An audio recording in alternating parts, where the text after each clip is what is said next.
Bonjour. Aujourd'hui, nous allons parler de deux œuvres. Il s'agit de La lettre volée, qui est une nouvelle d'Edgar Allan Poe, parue en 1844, et L'appartement du troisième, qui est une nouvelle policière d'Agatha Christie, publiée en 1929.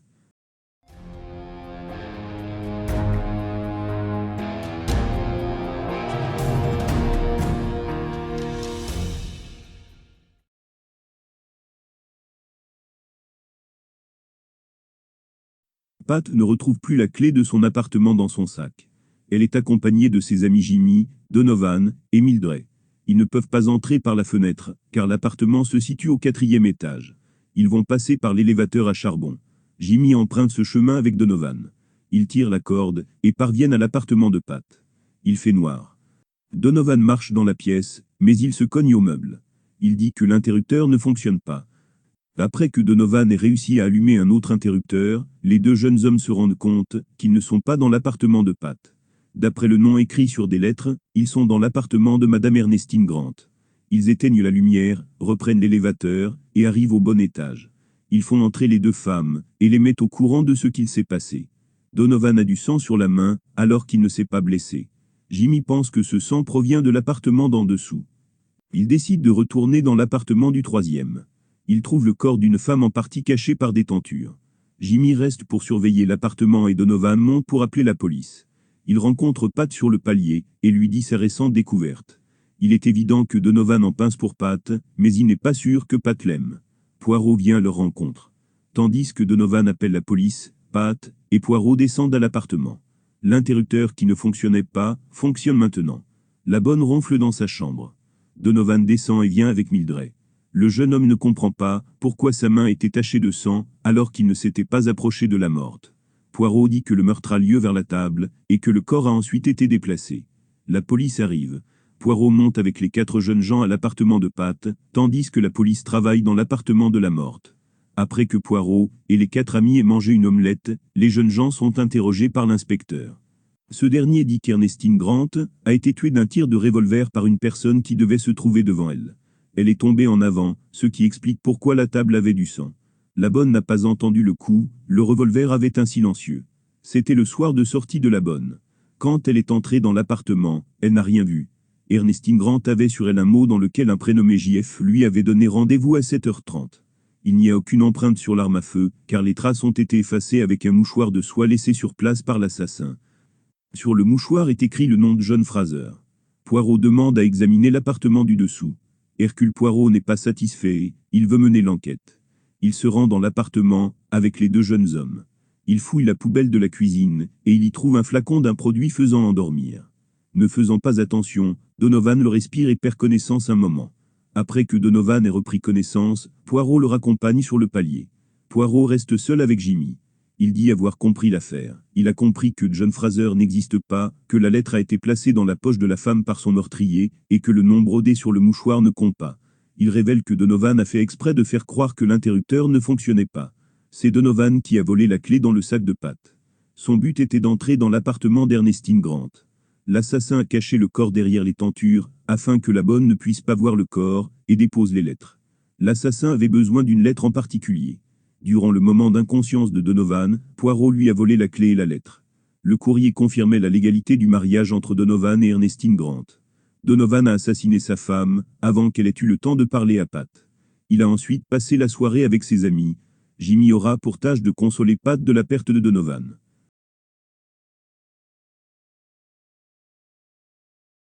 Le narrateur se trouve avec Dupin, lorsque le préfet de police G fait irruption dans l'appartement.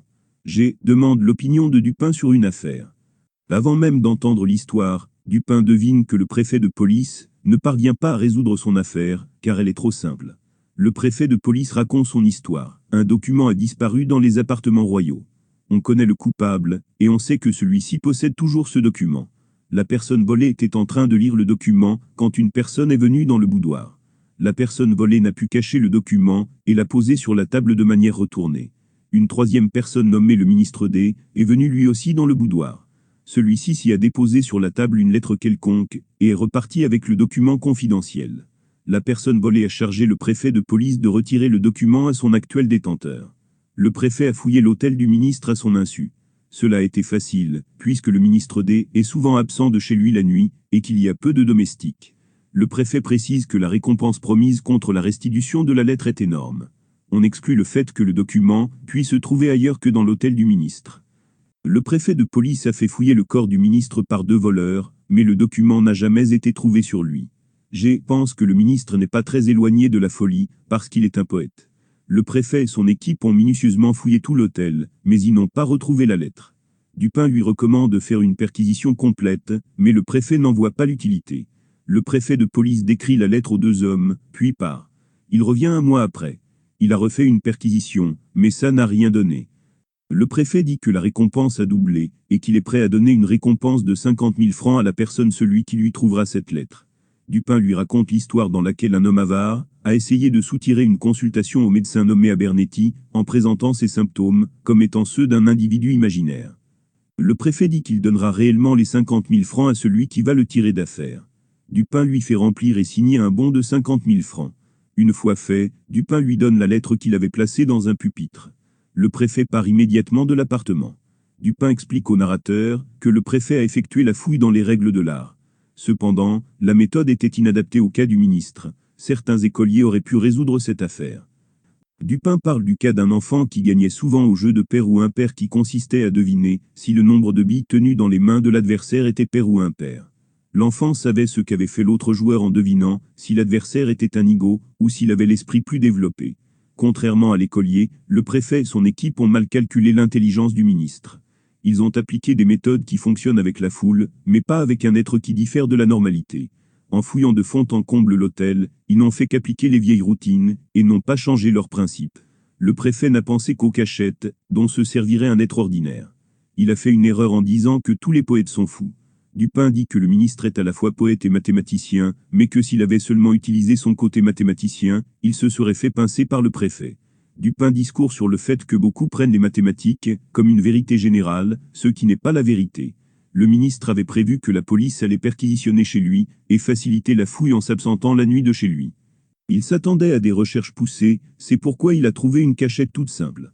Dupin nous parle d'enseignes de boutique et d'un jeu qui consiste à trouver un nom sur une carte. Il constate que plus le mot est gros, plus il échappe à l'attention de l'observateur.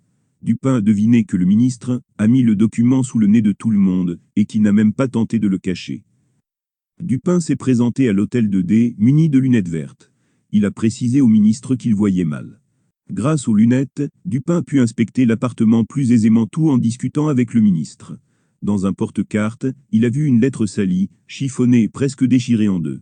La lettre a été déguisée avec un sceau et avec une écriture de femme. Dupin savait que c'était la lettre qu'il cherchait.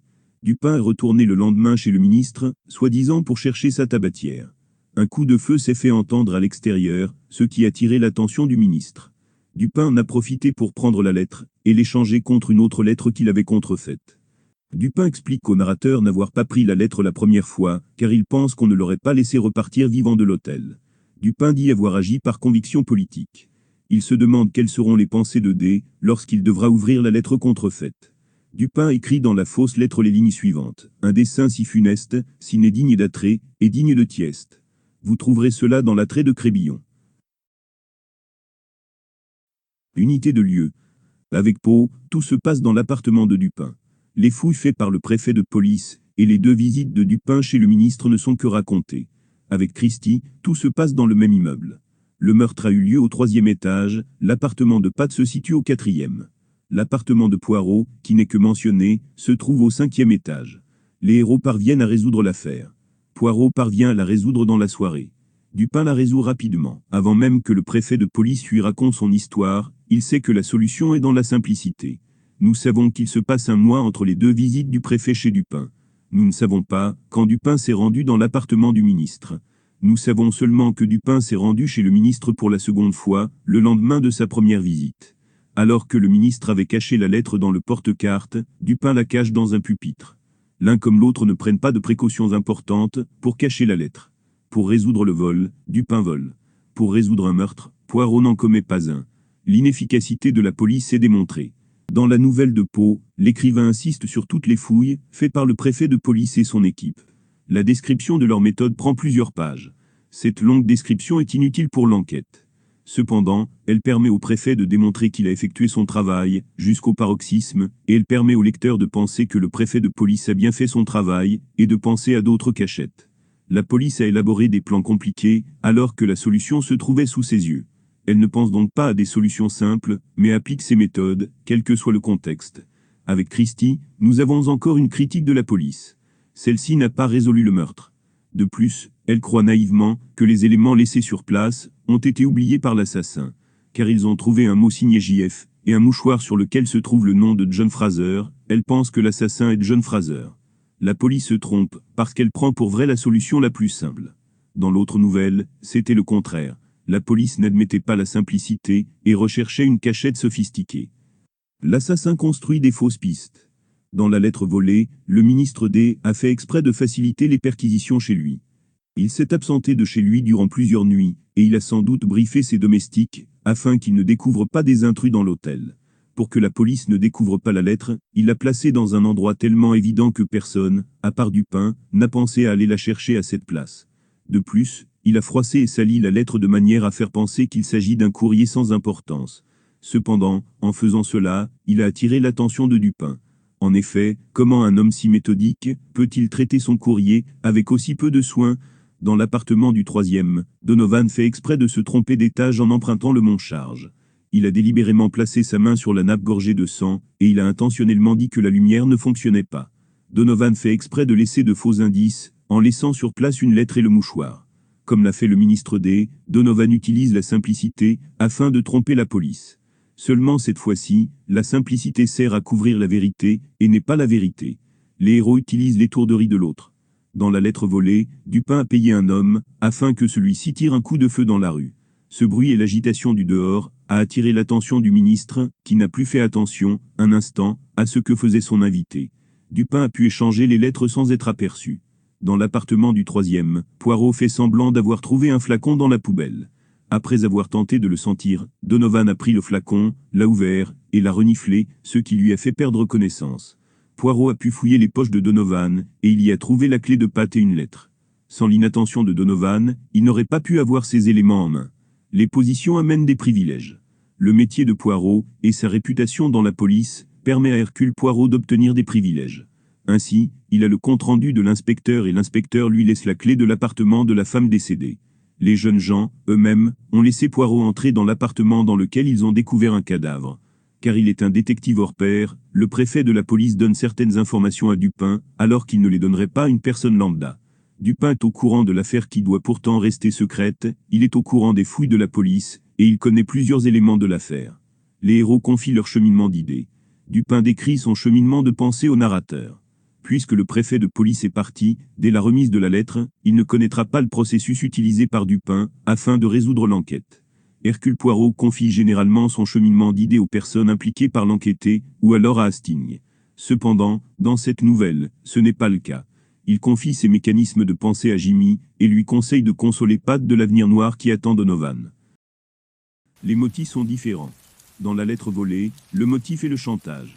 Le ministre D a subtilisé la lettre qui mettrait en question l'honneur d'une personne de haut rang, dont nous ne connaissons pas le nom. La finalité de D est la chute politique de cette personne non nommée. Le motif d'action de Dupin est sa sympathie envers la personne inconnue. Dans l'appartement du troisième, le motif est le mariage. Donovan s'était marié avec une femme plusieurs années plus tôt, et à l'étranger. Donovan veut maintenant se marier à Pat. Cependant, l'apparition de l'ancienne femme fait barrage, c'est pourquoi Donovan l'a tuée. Le motif d'action de Poirot peut être son goût pour la vérité et les choses bien faites. Il peut être aussi son intérêt envers Pat, qui lui rappelle une ancienne connaissance. L'un gagne de l'argent, l'autre pas. Dupin gagne 50 000 francs en donnant la lettre au préfet de police. Afin de s'assurer que cet homme lui donne bien l'argent promis, Dupin lui fait signer un bon. Quand on regarde la réaction du préfet de police, on se doute que sans ce document, le préfet n'aurait pas donné cette somme. Cependant Dupin n'est pas avide d'argent, puisqu'il n'a pas lui-même apporté la lettre à celui ou celle qu'il a recherché. Faire cela aurait pu lui apporter une plus grosse somme d'argent. C'est le préfet de police qui la touchera à sa place. Poirot ne gagne rien en résolvant cette affaire. C'est lui-même qui a proposé aux jeunes gens de les aider en attendant l'arrivée de la police. L'un décline son identité, l'autre non. Dès qu'il rejoint les jeunes gens, Hercule Poirot donne sa carte. Celle-ci indique son vrai nom, et non le nom d'emprunt utilisé pour l'appartement. Lors de sa visite chez le ministre, tout porte à croire que Dupin n'a pas révélé sa vraie identité. Il est écrit que Dupin s'est rendu à l'hôtel comme par hasard. De plus, nous savons que le ministre et Dupin se connaissaient auparavant, et que le ministre a fait un sale coup à Dupin. Si le ministre a accepté l'intrusion de Dupin chez lui, c'est sûrement car il ne connaissait pas sa véritable identité. Nous pouvons nous demander pourquoi le ministre accepte qu'un individu entre chez lui alors qu'il ne le connaissait pas. Un mort et pas de mort. Dans la nouvelle d'Agatha Christie, il y a une personne tuée. Il s'agit de Madame Ernestine Grant. Dans la nouvelle de Poe, aucune mort n'est à déplorer. La lettre volée donne un pouvoir au ministre sur la personne haut placée, qui n'est jamais nommée. Ce pouvoir existait déjà auparavant, puisque Dupin dit que le ministre tenait cette personne en son pouvoir depuis 18 mois. Les personnes n'utilisent pas les mêmes stratagèmes. Dans la lettre volée, la personne non citée sait que le ministre lui a volé cette lettre, et elle a elle-même vu la voler. Cependant, cette personne ne pouvait rien dire, sans attirer l'attention de la troisième personne, qui était dans le boudoir. Le ministre a donc utilisé le caractère confidentiel de la lettre, afin de provoquer une non-réaction de la part de la personne. Dans l'appartement du troisième, Donovan utilise les défauts de ses amis. Il utilise les oublis et l'inhabileté de Pat. C'est grâce à cela qu'il a pu dérober la clé de Pat, sans qu'elle s'en aperçoive. Il a également utilisé la naïveté de Jimmy afin de le faire descendre au mauvais étage avec le monte-charge et lui faire croire qu'ils venaient tous les deux de découvrir un cadavre. Les arrivées de la police diffèrent. Avec Christie, c'est le détective qui propose son aide aux jeunes gens. La police ne vient qu'après sur les lieux. Donovan propose d'abord à Pat d'appeler la police. Peu après, Poirot demande à Donovan de le faire. La police n'intervient que lorsque Poirot se trouve dans l'appartement du troisième pour la première fois. Avec Poe, l'enquête a déjà débuté. C'est le préfet de police qui se rend chez Dupin afin de lui raconter l'affaire et il espère avoir une aide de sa part. Nous savons que la police a déjà minutieusement fouillé l'appartement les nuits depuis 3 mois. C'est seulement après que Dupin se rend à l'hôtel du ministre. L'un montre ses idées, l'autre pas. Dupin ne montre aucunement ses idées à son adversaire. Quand il se rend chez le ministre, il lui fait croire qu'il porte des verres verts, car il voit très mal. De plus, il ne l'entretient pas du tout de la lettre. Ensemble, ils parlent de sujets variés. Dupin fait exprès de guider son interlocuteur sur des sujets qui l'intéressent. Poirot confie quelques-unes de ses pensées aux jeunes gens. Par exemple, il fait remarquer que certaines choses se trouvent à la même place d'un appartement à un autre, et il émet des doutes sur le fait que John Fraser soit l'assassin. À la longue, mes yeux, en faisant le tour de la chambre, tombèrent sur un misérable porte-cartes, orné de clinquants, et suspendu par un ruban bleu crasseux à un petit bouton de cuivre au-dessus du manteau de la cheminée. Ce porte-cartes, qui avait 3 ou 4 compartiments, contenait 5 ou 6 cartes de visite, et une lettre unique. Cette dernière était fortement salie et chiffonnée. Elle était presque déchirée en deux par le milieu, comme si on avait eu d'abord l'intention de la déchirer entièrement, ainsi qu'on fait d'un objet sans valeur, mais on avait vraisemblablement changé d'idée. Elle portait un large sceau noir, avec le chiffre de D très en évidence, et était adressée au ministre lui-même. La suscription était d'une écriture de femme très fine. On l'avait jetée négligemment, et même, à ce qu'il semblait, assez dédaigneusement dans l'un des compartiments supérieurs du porte-cartes. À peine eus-je jeté un coup d'œil sur cette lettre, que je conclus que c'était celle dont j'étais en quête. Évidemment elle était, par son aspect, absolument différente de celle dont le préfet nous avait lu une description si minutieuse. Ici, le sceau était large et noir avec le chiffre de D. Dans l'autre, il était petit et rouge, avec les armes ducales de la famille S. Ici, la suscription était d'une écriture menue et féminine. Dans l'autre, l'adresse, portant le nom d'une personne royale, était d'une écriture hardie, décidée et caractérisée. Les deux lettres ne se ressemblaient qu'en un point, la dimension. Mais le caractère excessif de ces différences, fondamental en somme, la saleté, l'état déplorable du papier, fripé et déchiré, qui contredisait les véritables habitudes de D, si méthodiques, et qui dénonçait l'intention de dérouter un indiscret en lui offrant toutes les apparences d'un document sans valeur, tout cela, en y ajoutant la situation imprudente du document mis en plein sous les yeux de tous les visiteurs, et concordant ainsi exactement avec mes conclusions antérieures, tout cela, dis-je, était fait pour corroborer décidément les soupçons de quelqu'un venu avec le parti pris du soupçon. Les deux jeunes gens, qui étaient restés sur le seuil de l'appartement, écarquillèrent les yeux en direction du palier. Une vague silhouette se dressait un peu plus haut dans l'escalier. Elle descendit et entra dans leur champ de vision. Ils virent avec surprise apparaître un petit homme à la fière moustache et à la tête en forme d'œuf. Il était vêtu d'une magnifique robe de chambre et chaussé de pantoufles brodées. Il s'inclina galamment devant Patricia. Mademoiselle, dit-il. Je suis, comme vous le savez peut-être, le locataire de l'appartement du dessus. J'aime être en hauteur haut dans les airs pour avoir la vue sur Londres. J'ai pris l'appartement au nom de Mystère O'Connor. Mais je ne suis pas irlandais. J'ai un autre nom. C'est pourquoi je prends la liberté de vous proposer mes services.